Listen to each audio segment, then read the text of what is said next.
vous bâtissez avec du bois, avec des chaumes, c'est que ça sera consumé par le feu. Et cette personne sera sauvée, mais n'aura pas de récompense. Cette personne sera sauvée et n'aura pas de récompense. Tous les croyants seront jugés sans exception. Deuxième chose qu'il faudrait considérer à tout prix, c'est que ce jugement aura lieu quand Christ viendra prendre son église. Ce jugement aura lieu quand Christ viendra prendre son église. En d'autres termes, on peut dire que ce jugement aura lieu après l'enlèvement de l'église. Quand nous lisons dans Apocalypse chapitre 22, versets 12 à 13. La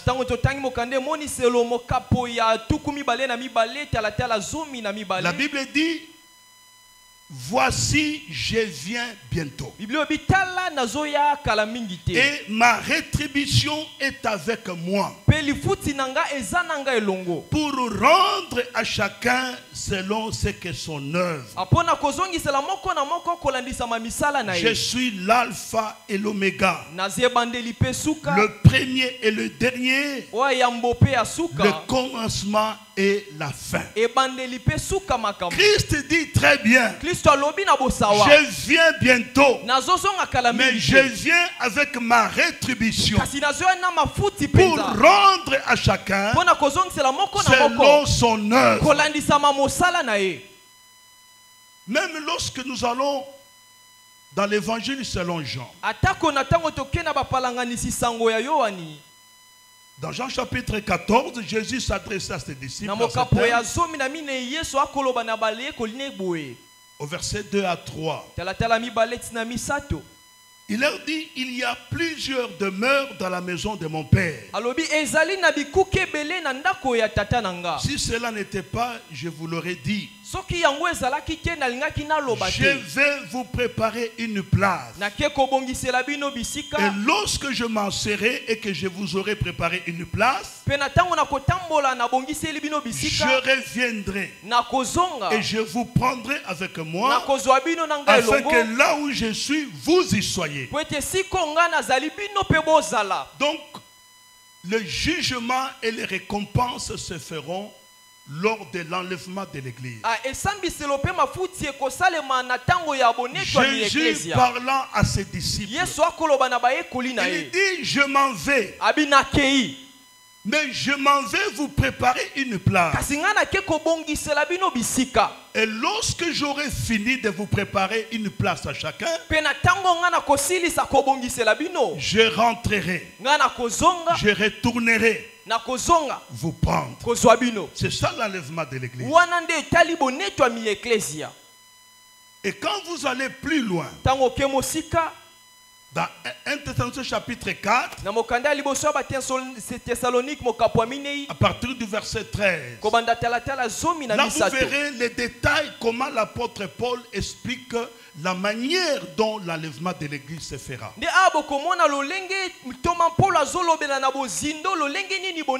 J'aimerais m'adresser à l'église. Bien-aimés dans le Seigneur, ce que nous enseignons, c'est la vérité de la parole de Dieu. Et ces choses vont se concrétiser. Parce que Jésus avait dit, tout passera, sauf la parole de Dieu. Parce que la parole de Dieu doit s'accomplir dans nos vies.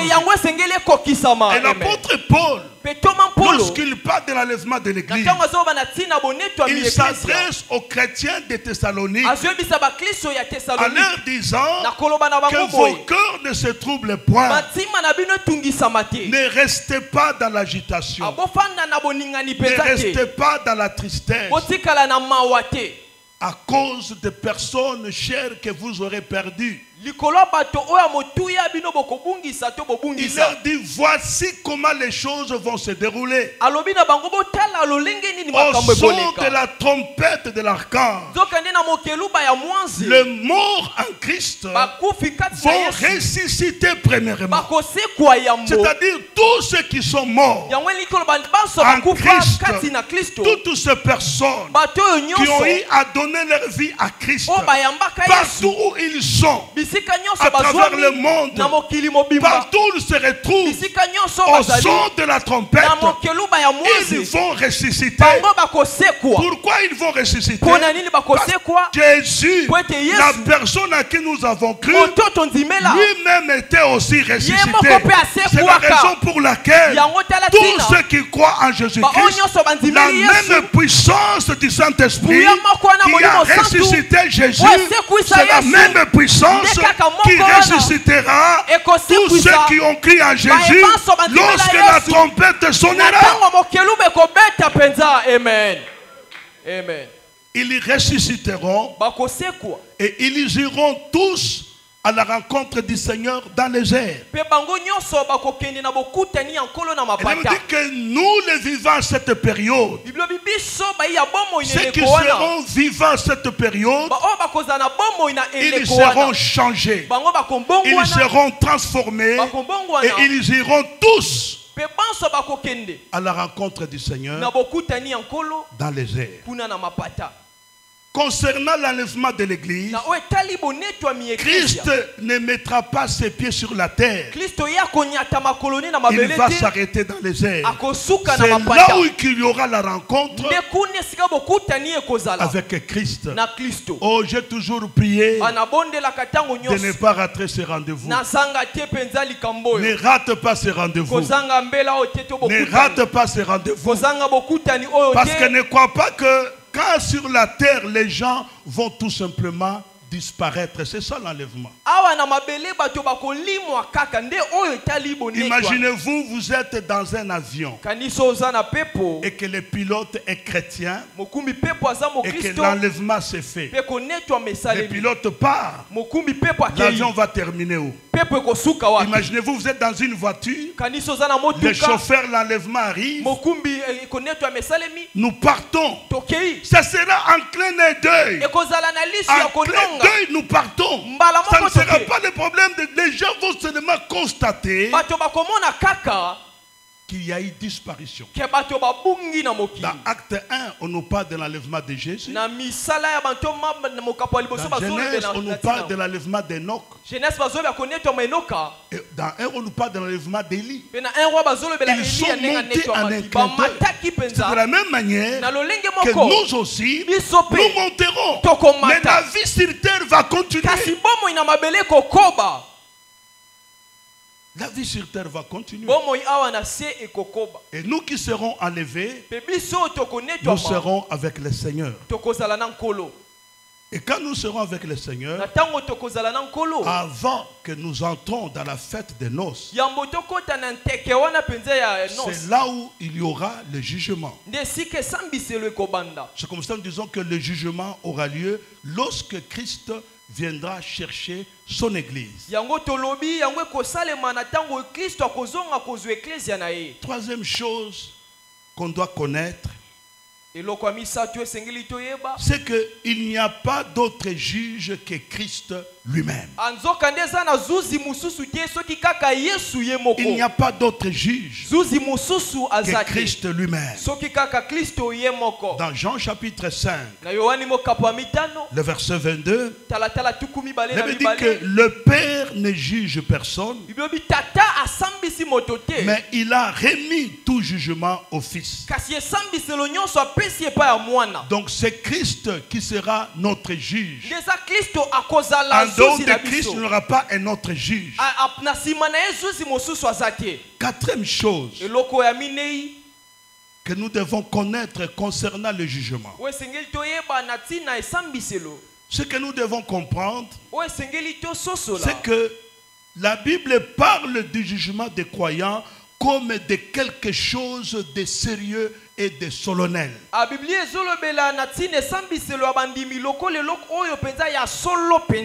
c'est quelque chose de sérieux et de solennel.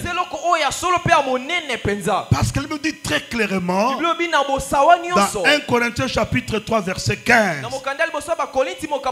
Il dit si l'œuvre de quelqu'un est consumée par le feu, il perdra sa récompense. Mais pour lui, il sera sauvé comme au travers du feu. C'est-à-dire, nous serons tous là parce que c'est quelque chose de sérieux et solennel. Chacun de nous rendra compte, il y a des gens qui seront sauvés. Bien sûr, ils seront avec Christ, mais ils n'auront pas de récompense. Mais ce que nous devons comprendre, c'est que le jugement, la Bible en parle comme quelque chose de sérieux et de solennel.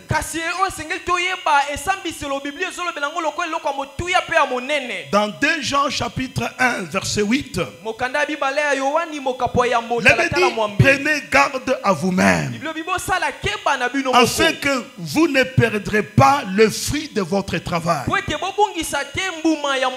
que vous recevez une pleine récompense.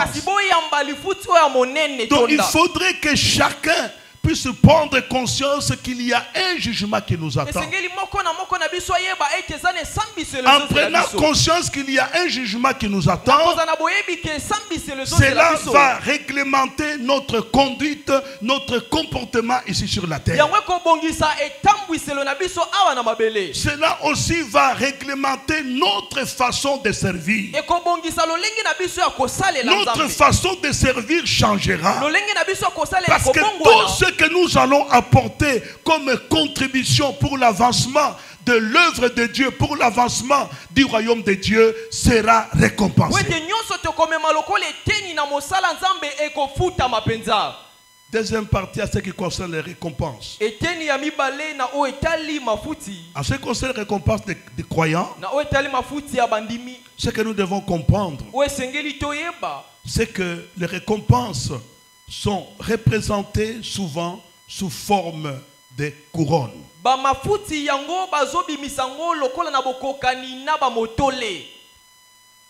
Les récompenses sont représentées sous forme de couronnes.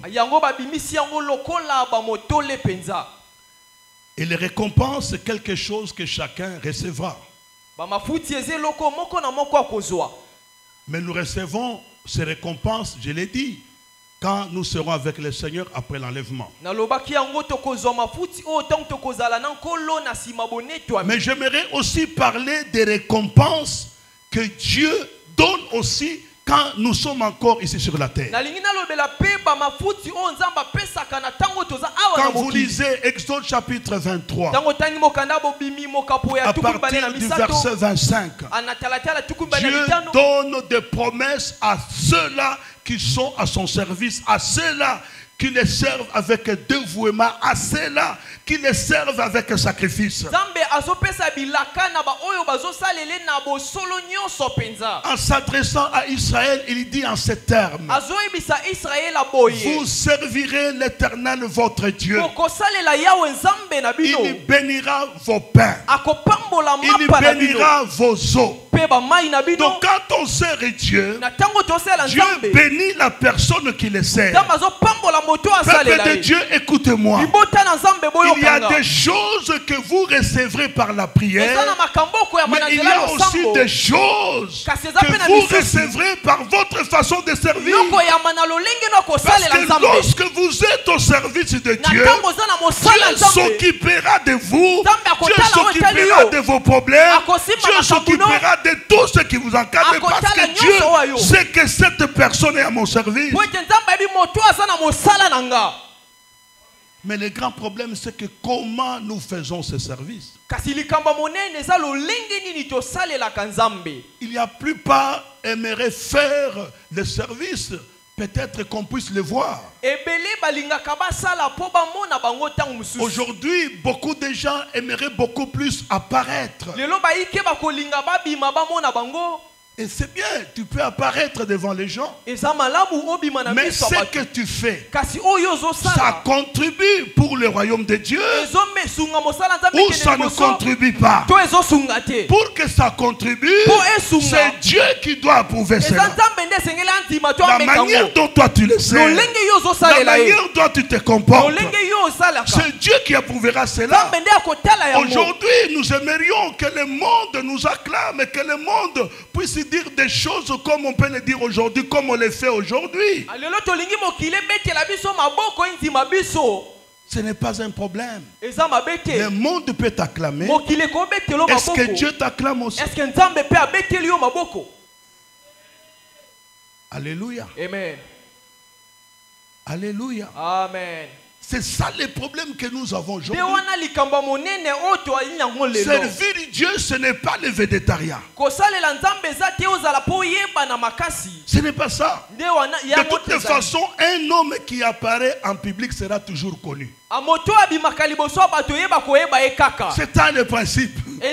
Quand tu commences à prêcher devant les gens, modérer devant les gens, tu seras connu facilement parce que toi tu ne sais pas connaître tout le monde, mais tout le monde te voit. Mais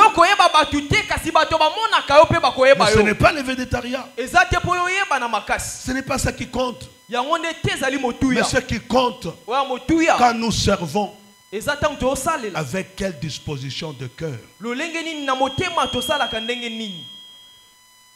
Avec quelle disposition de cœur? C'est ça que Jésus avait dit dans Matthieu 7. À partir du verset 21. Il dit en ce jour-là, plusieurs me diront, Seigneur, moi j'ai fait des miracles en ton nom. J'ai amené beaucoup de gens. J'ai épaté les gens, ainsi de suite.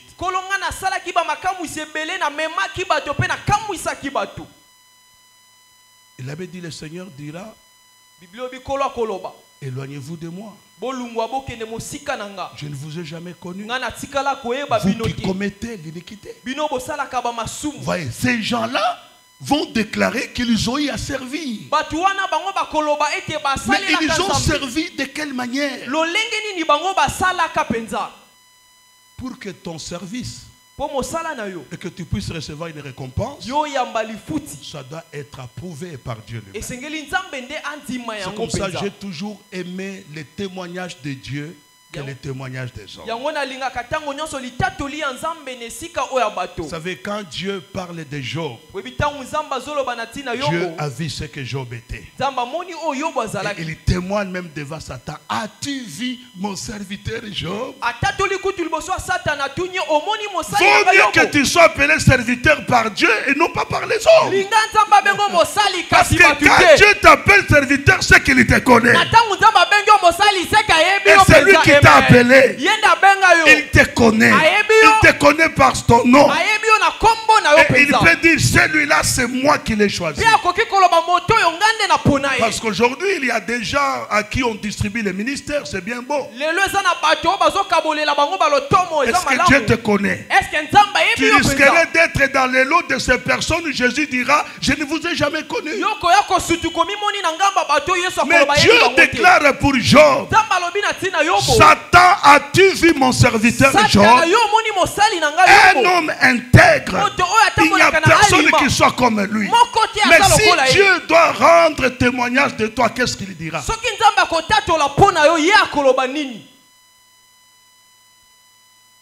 Amen. Amen.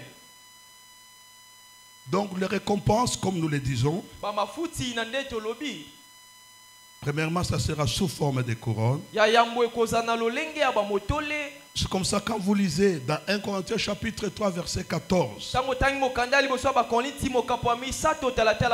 Il avait dit que si l'œuvre est bâtie par quelqu'un sur le fondement subsiste, il recevra une récompense.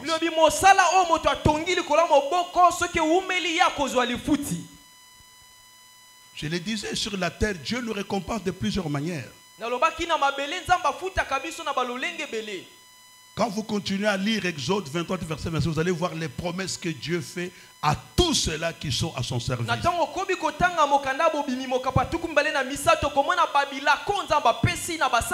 dans d'autres Timothée chapitre 4, versets 7 à 8. Paul s'adressant à Timothée en ces termes. J'ai combattu le bon combat. J'ai achevé la course. J'ai gardé la foi. Désormais, la couronne de justice m'est réservée. Le Seigneur, le juste juge, me la donnera dans ces jours-là. Et non seulement à moi, mais encore à tous ceux qui auront aimé son avènement. Paul s'adressant à son fils Timothée, il est à la fin de son séjour sur la terre. Il est prêt à mourir. Mais il dit à Timothée, j'ai achevé ma course. Mais moi j'ai combattu le bon combat. J'ai gardé la foi. Bien-aimé dans le Seigneur, aujourd'hui les gens aiment seulement les combats spirituels, les combats contre les démons, contre les diables. Mais les gens oublient le combat de la foi. Le combat de la foi est très important. C'est-à-dire, je dois garder ma foi par rapport aux faux enseignements, par rapport aux fausses doctrines qu'on prêche aujourd'hui, qui cherchent à m'éloigner de Christ, qui cherchent à détruire ma foi. Je dois garder ma foi. Pour cela, il y a un combat que je dois engager pour que ma foi soit intacte, pour que je garde ma foi, tel que l'apôtre Paul le dit. Il dit à Timothée, j'ai combattu le bon combat et j'ai gardé la foi. Et Paul lui dit, désormais la couronne de justice m'est réservée. Le Seigneur, le juste juge, me la donnera à ces jours-là. Il parle de ces jours-là, les jours de récompense, les jours du jugement. Il dit, moi Paul, je recevrai parce que j'ai gardé la foi, j'ai combattu le bon combat et j'ai achevé ma course. Le Seigneur ne me donnera pas seulement à moi seul, mais le Seigneur donnera aussi à tous ceux qui auront aimé son avènement. Amen. Amen. Et vous verrez même, la Bible présente ces récompenses, comme je l'ai dit, qui nous seront accordées comme une couronne ou un trophée. Dans 1 Corinthiens chapitre 9 verset 25, il dit que tous ceux qui combattent s'imposent toute espèce d'abstinence. Et ils le font pour obtenir une couronne corruptible. Mais nous le faisons pour une couronne incorruptible. Paul dit que tous ceux qui combattent, tous ceux qui pratiquent, que ce soit l'athlétisme, le football, ainsi de suite, ils attendent à recevoir une couronne. Ils attendent à recevoir une récompense. Mais regarde ces gens-là, quel genre de discipline ils s'imposent. Ils s'imposent des privations de plusieurs choses parce qu'ils doivent recevoir cette couronne. Mais cette couronne, c'est une couronne qui n'aura pas d'accès au ciel. C'est justement une couronne qu'ils reçoivent ici sur la terre. Mais il dit, mais nous aussi, qui sommes destinés à recevoir une couronne incorruptible, nous devons appliquer notre vie à la discipline. Il y a des choses pour lesquelles nous devons nous priver afin de recevoir des récompenses. Et quand vous allez plus le même en lisant dans Jacques chapitre 1 verset 12, La Bible dit, heureux l'homme qui supporte patiemment la tentation. Car après avoir été éprouvé, il recevra la couronne de vie que le Seigneur a promis à ceux qu'il aime. Donc il y a plusieurs sortes de couronnes. Couronne de gloire, couronne de vie, couronne de justice, que le Seigneur donnera à tout un chacun qui aura mérité cela. Mais en dehors des couronnes, le Seigneur aussi a donné une promesse à ceux-là de s'asseoir avec Christ sur son trône. Donc, les récompenses que nous aurons, ce ne sont pas seulement des couronnes. Mais il y a aussi des promesses. Nous allons nous asseoir avec Christ sur le trône. Dans 2 Timothée chapitre 2, verset 11, la Bible dit, cette parole est certaine. Si nous sommes morts avec lui, nous vivons avec lui. Maintenant, dans Apocalypse chapitre 3, verset 21, la Bible dit, c'est lui qui vaincra. Je le ferai asseoir avec moi sur mon trône. Comme moi j'ai vaincu et me suis assis avec mon Père sur son trône. Que celui qui a des oreilles entende ce que l'Esprit dit aux églises. C'est lui qui vaincra, je le ferai asseoir avec moi sur mon trône.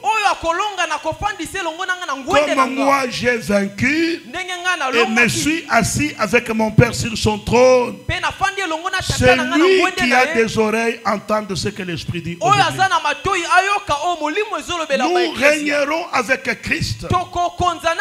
Écoutez, peuple de Dieu, après l'enlèvement de l'église, après le jugement et les récompenses, nous allons entrer dans la fête des noces avec Christ.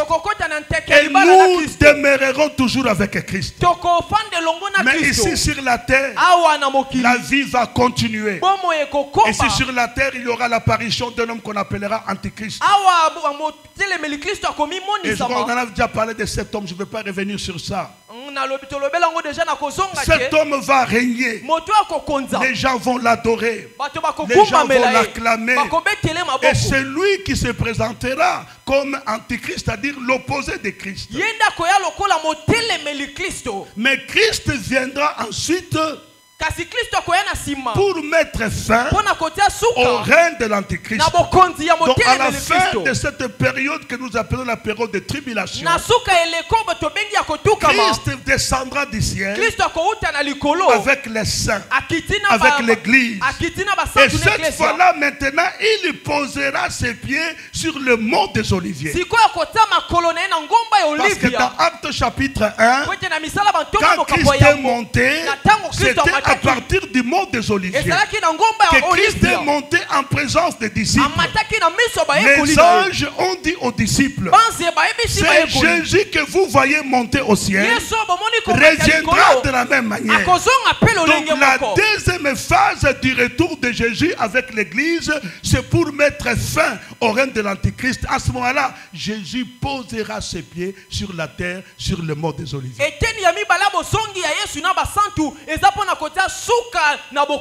Et l'Antichrist va se préparer à affronter Jésus-Christ, ce qu'on appelle la guerre d'Armageddon. Il sera neutralisé. Et ensuite, Satan sera lié pour 1000 ans. Et Jésus-Christ va installer ici les règnes de 1000 ans, le millénium. Nous régnerons avec Christ sur la terre pendant 1000 ans. Et pendant ces règnes, il y a des gens qui vont régner avec Christ par rapport à ce que Jésus a dit. Ceux qui vaincront, ils s'asseront avec moi sur mon trône.